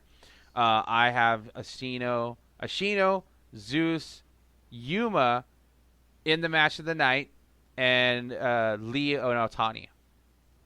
Okay, yeah, I can see that. Yeah, I think that Yuma is primed to light it up with Kento and steal that win away from him. But I think what will be important is watching the dynamic of those two, because if Yuma starts getting a bit back towards how he was before they got their team back together and he starts healing it up, yeah. I don't think it's too far removed to think that they're going to start having turmoil. Yeah. Lovers quarrel. Yeah. What do you think? Yeah, I think that could happen. But yeah, I think either it's either this show or the previous will be Kento's like last win. Yeah. Like if he beats Shuji, then I see him losing to Yuma to give Yuma that rub. Mm-hmm. But it all depends. It's hard to call, but I still think it'll be Kento getting that last win. So for the final night of the carnival, it will be night 2, the second of the doubleheader at Kurikan Hall on the 3rd of May. Excuse me. Suwama and Shuji Ishikawa, the battle of the runaway giants. Zeus versus Shinjiro Otani. Kento versus Jake Lee. Yuma versus Koi Sato, and Shotaro Ashino versus Koji Doi. Now, for some strange reason, I'm thinking that the first night of this doubleheader is going to be better than the second. Call me crazy. It's a strange feeling, strange brew, but I think that the first night could definitely, steal the thunder from the second, even though the final will be on the second night. But who are your picks? Match of the night, obviously Kento and Jake. For winners, Suwama over Shuji. Otani beats Zeus. Lee beats Kento. Yuma beats Sato. And Doi beats Ashino. And then who winds up taking it with the Carnival? Jake. Jake? Jake with Yuma in the final. But yeah, we'll say with Ashino, I think he's getting that momentum, and Doi ruins at the very end. Okay. Yeah, definitely Jake. I've got Shuji over Suwama, and I honestly think that's going to be the match of the night because these guys, they haven't really, like I said, they've only really had the Yasukuni match where they've kind of been on opposing sides, but I feel like this is like a match that is brewing, right? Because Suwama is going to be still the Triple Crown champion. Shuji Ishikawa is the Gaora TV champion, so you got the two singles champions. And probably some resentment after losing the belts. Yeah, no, most definitely. I think this is a good opportunity for Ishikawa to kind of, maybe get away from being like middling towards like, I'm not a bad guy, to being like, no, fuck that. I'm a mean motherfucker, and I'm gonna beat some ass because he wants to start being back towards the Triple Crown title picture. Not necessarily going to be in line to win it, right? But let's say, because I'll just go through my picks real quick, and I can get to the point I'm trying to get at. Okay. So Shuji wins over Suwama, Zeus wins, Lee wins, Yuma wins, Ashino wins, Lee wins the Carnival after beating Kento. I think that Yuma, as much as he is just like, plowing through the competition and looking like $1 million. So you don't see a final happening. You get to see Jake Kento being the deciding factor. Yeah. Yes, I do. Okay. That's essentially the final in my eyes. I think Lee wins the Carnival, and then he'll go on to the. I'm pretty sure the 16th. The May 16th show is going to have the Triple Crown title defense. I think he's going to take it away from Suwama that night. And, the good thing about this whole campaign for Zeus is – I'm sorry, not for Zeus.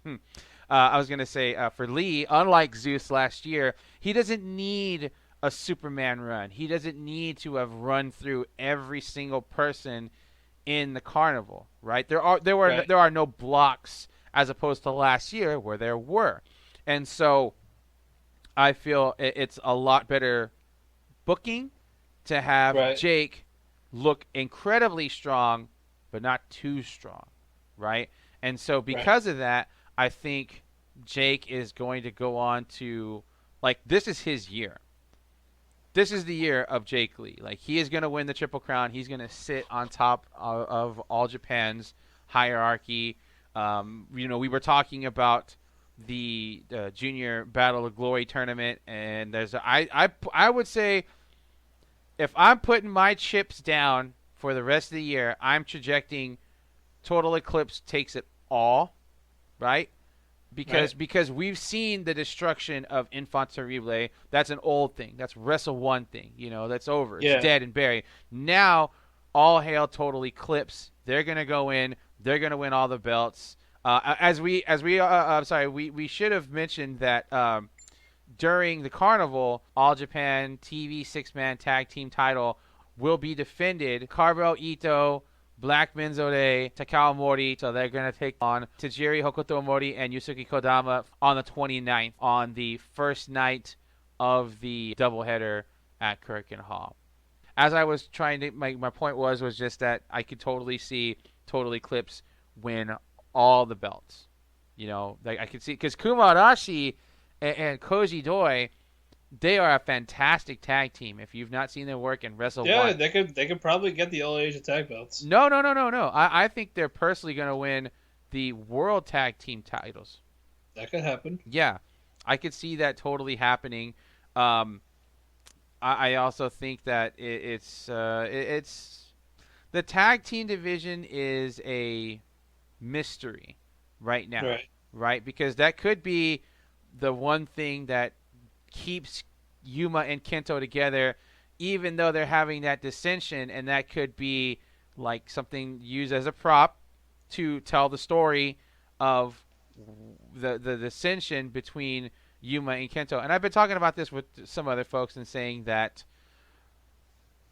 Yuma is clearly becoming more obsessed with holding the title more so than he does about his team with Kento. Right. And so it's very hard to say. You could be right. They could win the All Asian Tag belts, but I think that they could also hold the World Tag Team belt as well. Again, it's a conundrum. It's very tough to anticipate, but I would definitely say Total Eclipse goes all in at 2021. But do you think Nomura shows up during the last day of the carnival or after the Triple Crown Championship match? I'm gonna go crazy. I'm gonna say he shows up the first night. The first night. The first night of that doubleheader, because again, like I was saying, I have this strange feeling that the first night of that doubleheader is going to be like the thing that blows people's minds.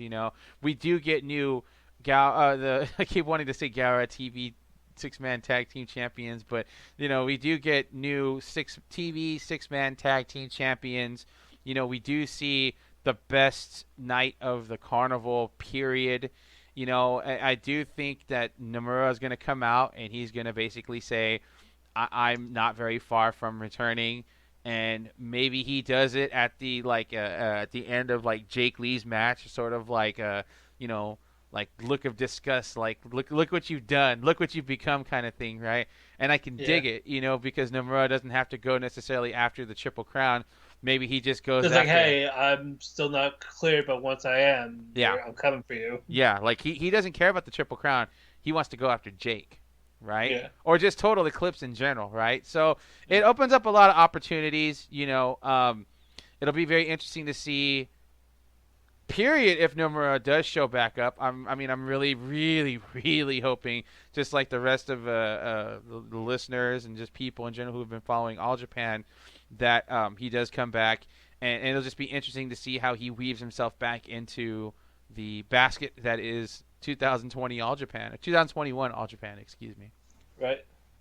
So let's start closing up shop, and let's talk a little bit about this whole GLEAT situation, right? Let's finish up with the GLEAT situation as far as All Japan is concerned. Now we have seen that GLEAT is going to be using an All Japan talent for that show coming up in June, right?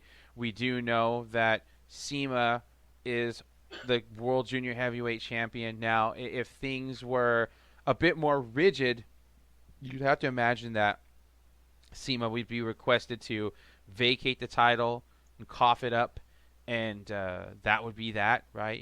Wash your hands of it, and that's the end of it, because Strong Hearts never did show up into All Japan, and one has to kind of wonder about that CIMA would show up, but not Strong Hearts. But GLEAT has definitely shown a indication to work with various groups. They've worked with 2AW, worked with Colliga, worked with DDT, and now they're still. What was that? And Noah too, I believe. Yes, right? and Noah as well, right? Because the one big show that GLEAT had, Akiyama was in the main event, and he was representing DDT, but they also were using different Noah wrestlers as well, and so it is entirely possible that GLEAT just says, hey, it's cool that you keep your part-time bookings.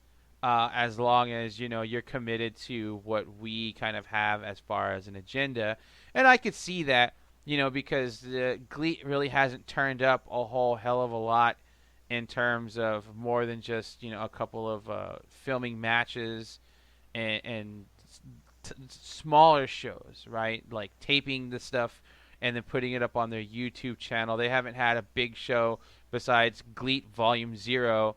Last year in October, and so it's very easy for the workers to say, well, we need to look out for ours, and we still need to get paid, and even though they're probably signed to contracts, they are going to make a solid amount of money from that, they still have their own needs to worry about, and so that's where all these freelancing part-time gigs basically take place.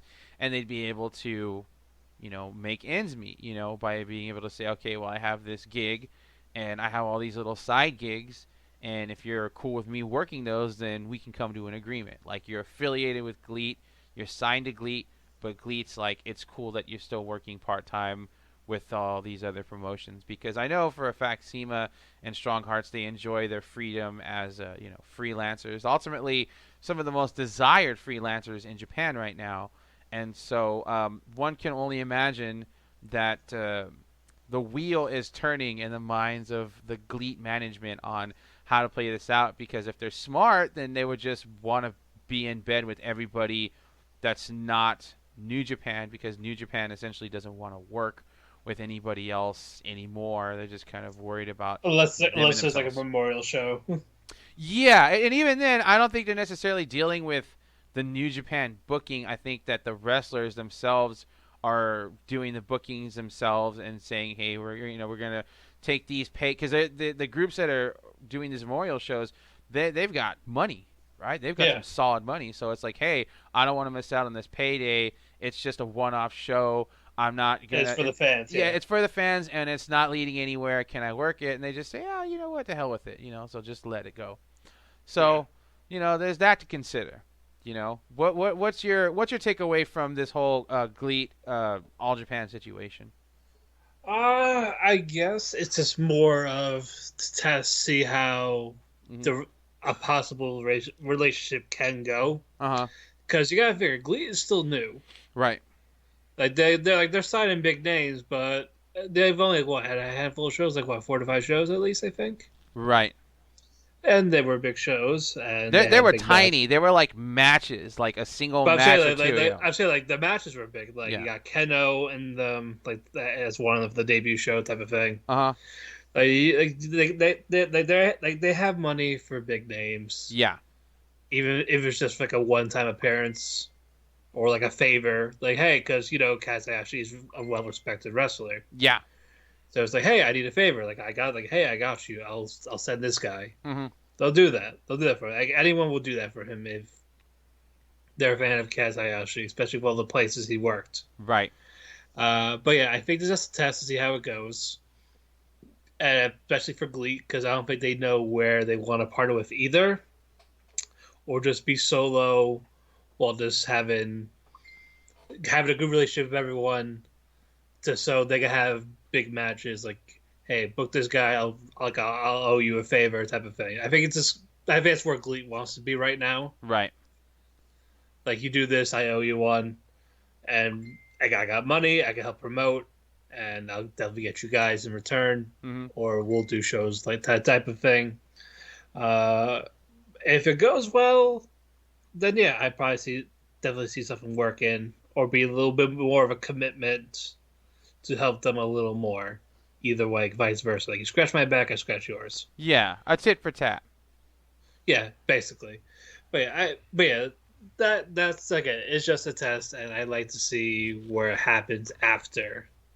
If it's a positive thing, then it's good. If it's a negative thing, then who knows what's gonna happen. Yeah, there's way too much up in the air right now to kind of get a full spectrum on how this is going to play out, because it's so fresh, it's so new.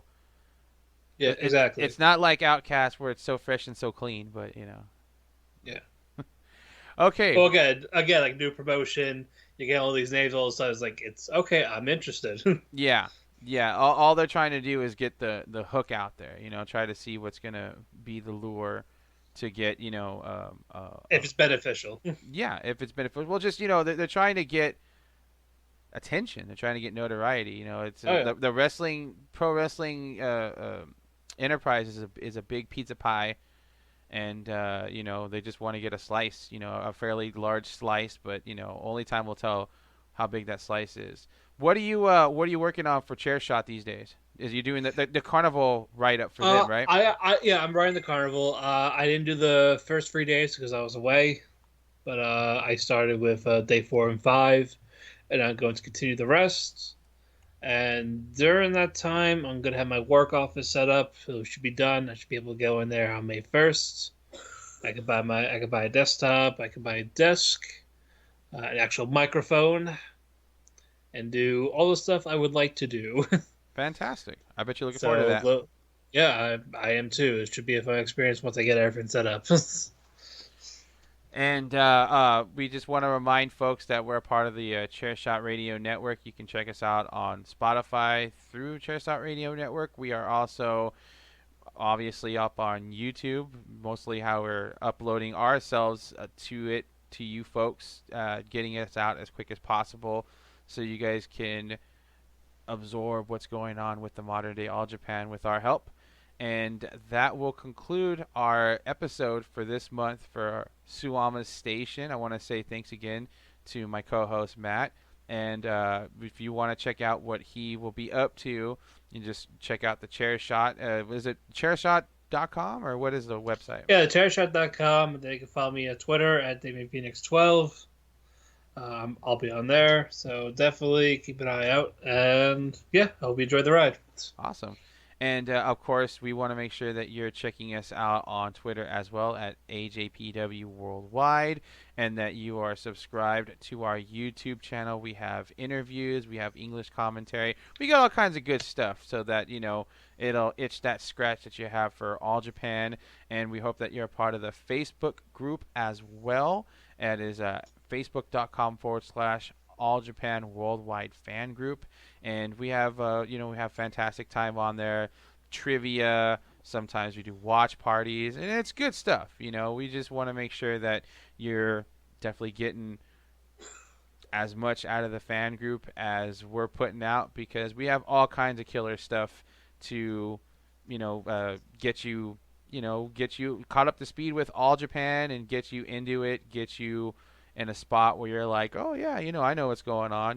Champions Carnival, and CIMA is the World Junior Heavyweight Champion, and the whole GLEAT aspect and the whole 9 yards. So, with that said, this is Dave and Matt saying, Blue Justice. See you next month, folks. We've got an awesome episode. We'll be finishing up our talk on the Carnival, giving you the results, what's going on, what finished up from the second part of the Carnival, the second half of the Carnival, as well as having a fantastic interview with the legendary Fumi Saito discussing the Muto era of All Japan.